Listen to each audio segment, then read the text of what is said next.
Assalamualaikum warahmatullahi wabarakatuh.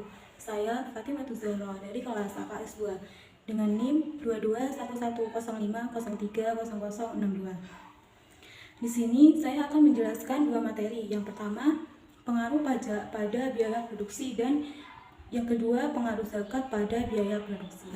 Yang pertama yaitu pengaruh pajak pada produksi.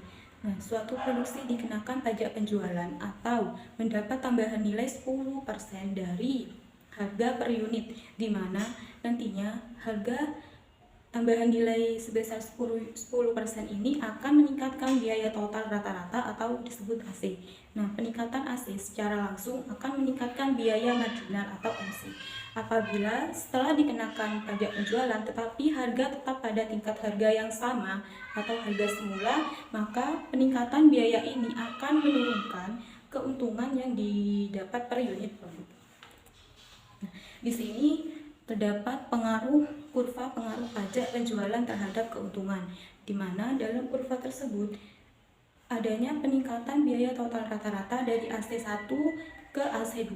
Nah, dari peningkatan AC1 ke AC2 ini akan meningkatkan biaya marginal, yaitu dari MC1 ke MC2. Nah, sedangkan jika harga produk tadi itu akan dikenakan pajak penjualan tetapi harga produk tetap pada yang semula, maka penurunan keuntungan itu disebut dengan laba 1 ke laba 2. Selanjutnya, pajak penjualan yang dikenakan menyebabkan keuntungan yang didapat akan menurun dibandingkan dengan sebelum adanya pajak penjualan, yaitu dari laba 1 menjadi laba 2. Besaran penurunan keuntungan tergantung kepada besaran pajak penjualan yang dikenakan pada perusahaan. Selanjutnya, pengaruh pajak penjualan. Pengenaan pajak penjualan atau pajak pertambahan nilai ini akan meningkatkan biaya total rata-rata, yang dimana akan berdampak pada laba. Dengan demikian, pengenaan pajak penjualan memberikan pengaruh terhadap turunnya total keuntungan dari laba 1 menjadi laba 2, turunnya tingkat keuntungan maksimal, dan mengecilnya rentang skala produksi. Selanjutnya, saya akan menjelaskan materi kedua, yaitu pengaruh zakat pada biaya produksi. Nah, zakat sendiri merupakan kadar harta tertentu yang diberikan kepada yang berhak menerimanya dengan beberapa syarat. Syarat-syarat membayar pajak yang pertama yaitu Islam. Sebagai seorang muslim, kita wajib membayar pajak karena zakat merupakan rukun Islam yang ketiga. Yang kedua, merdeka atau tidak diperbudak. Yang ketiga, milik kita sempurna, artinya barang tersebut yang akan dizakatkan itu milik hak paten kita, tidak ada sangkut paut dengan kepemilikan orang lain. Yang keempat, sampai satu nisab, artinya mencapai perhitungan tertentu. Misalnya, kita membayar zakat dengan beras yaitu 2,5 kg per orang. Yang kelima, sampai 1 tahun disimpan. Selanjutnya, hadis Rasulullah tentang perniagaan. Yang pertama dari Samurah.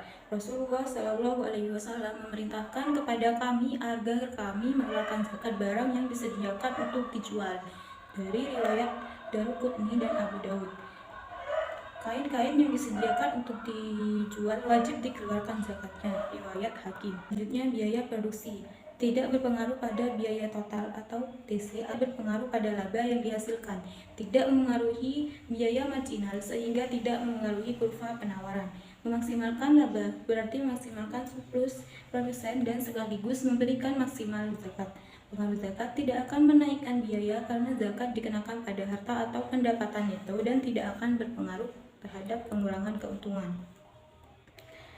Selanjutnya, harta perniagaan dan perusahaan. Harta hasil perniagaan melalui perdagangan, industri, jasa, dan sejenisnya bila telah sampai pada nisab wajib pula dizakati. Yang kedua yaitu nisab dari hasil perniagaan dikiaskan pada nisab emas, yaitu 85 gram atau sebesar 2,5%. Sebuah perniagaan pada akhir tahun atau tutup buku telah memiliki harta kekayaan atau modal dan keuntungan senilai 85 gram, maka perniagaan itu telah wajib mengeluarkan zakat sebesar 2,5% dari seluruh harta perniagaan.